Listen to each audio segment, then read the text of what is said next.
What if I told you the Pope's investiture, the sacred moment a new pontiff is crowned, hides secrets so profound they could reshape how you see the Catholic Church?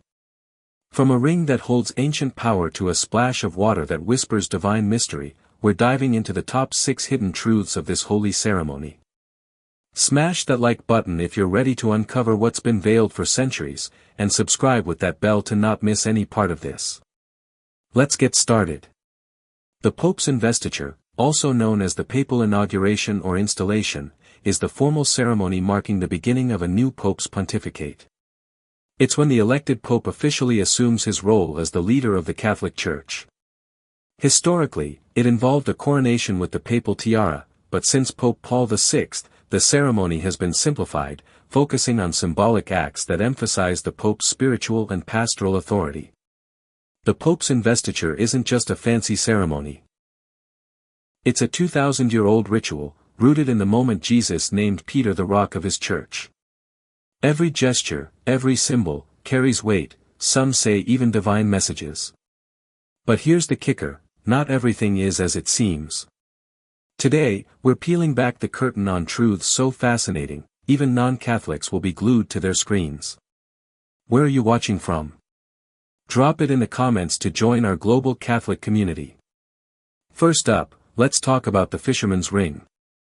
You've probably seen it, a massive gold ring on the Pope's finger, engraved with St. Peter casting his net. It's not just jewelry, it's a symbol of the Pope's authority to fish for souls. But there's a twist you won't believe. This ring isn't worn forever. When a Pope dies, or resigns, like Benedict XVI in 2013, the ring is destroyed. Why? To prevent anyone from forging papal decrees. Imagine the chaos if a fake ring fell into the wrong hands. But here's where it gets wild. The destruction isn't just practical. It's spiritual. Catholic tradition holds that breaking the ring severs the Pope's earthly bond to Peter's mission, freeing his soul for judgment. Some theologians even whisper it's a safeguard against spiritual misuse of papal power. Could this act be more than tradition, maybe a divine firewall? Think about that, and comment below, what do you think the ring's destruction means? Now, let's shift gears to the Pallium, a woolen stole draped over the Pope's shoulders during the ceremony. It's made from lambs blessed on the feast of St. Agnes, symbolizing the Pope as the shepherd of Christ's flock. Sounds sweet, right? But there's a hidden layer. The wool is woven by nuns in a secretive Roman convent, and the pallium is stored underground, near St. Peter's tomb, until the investiture. Why the secrecy? Some say it's to protect its sanctity, but others wonder if it's tied to ancient rituals we've lost to time. Here's the cliffhanger, the pallium isn't just a garment, it's a relic of power. Popes have worn it for centuries, and some claim it carries blessings that shield the pontiff from spiritual harm. But what happens when it's placed on the Pope's shoulders?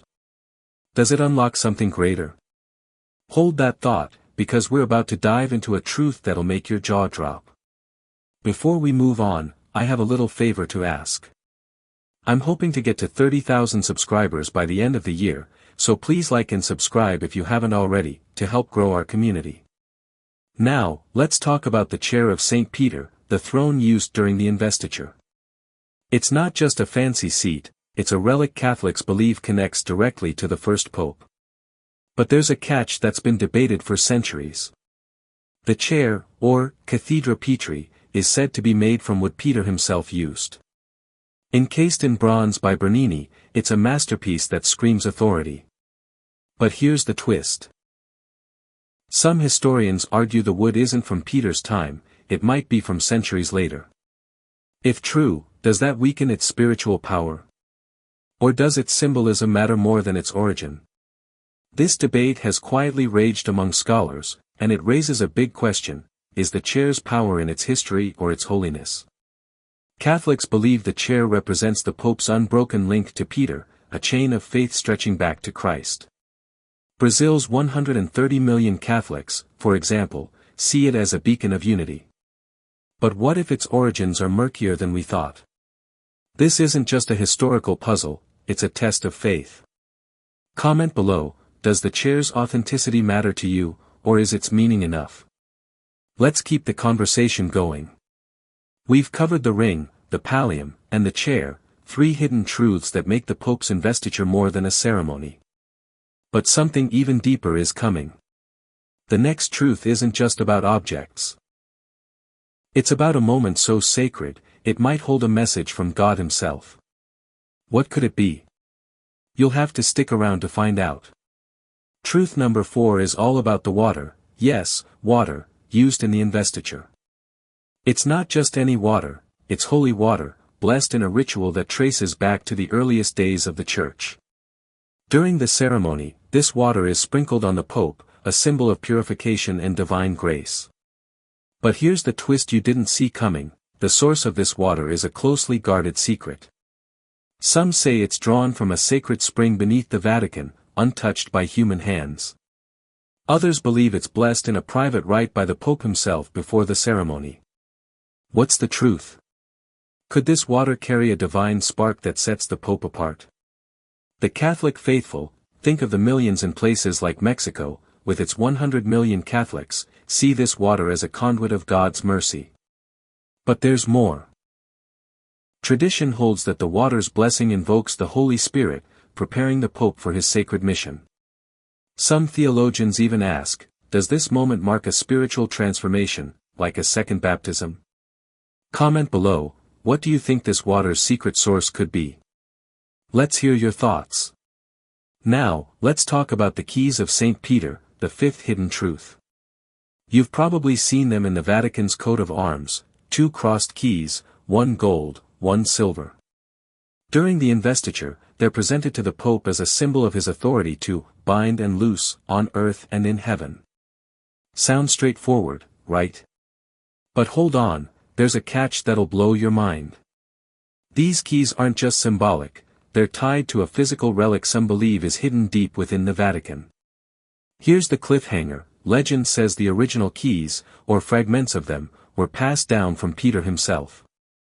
Are they locked away, guarded by the Swiss Guard?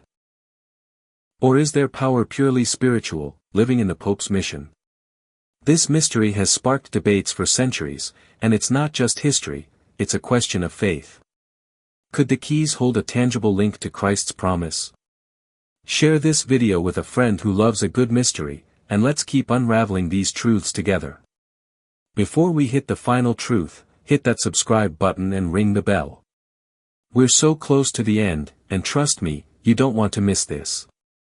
Now, let's talk about the homily, the Pope's first sermon during the investiture. It's not just a speech, it's a moment where the world listens, from the 80 million Catholics in the Philippines to the pilgrims in St. Peter's Square. But there's something you might not know, and it's a game changer. The homily is carefully crafted, but it's also spontaneous. Popes often speak from the heart, guided by what they believe is divine inspiration.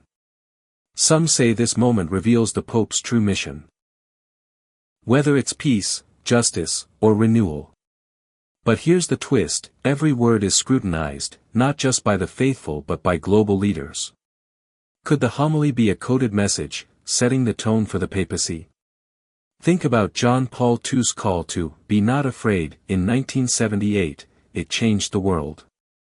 What might today's Pope say? This brings us to the end of our journey through the top 6 hidden truths, from the ring to the water, each one a thread in the rich fabric of Catholic tradition.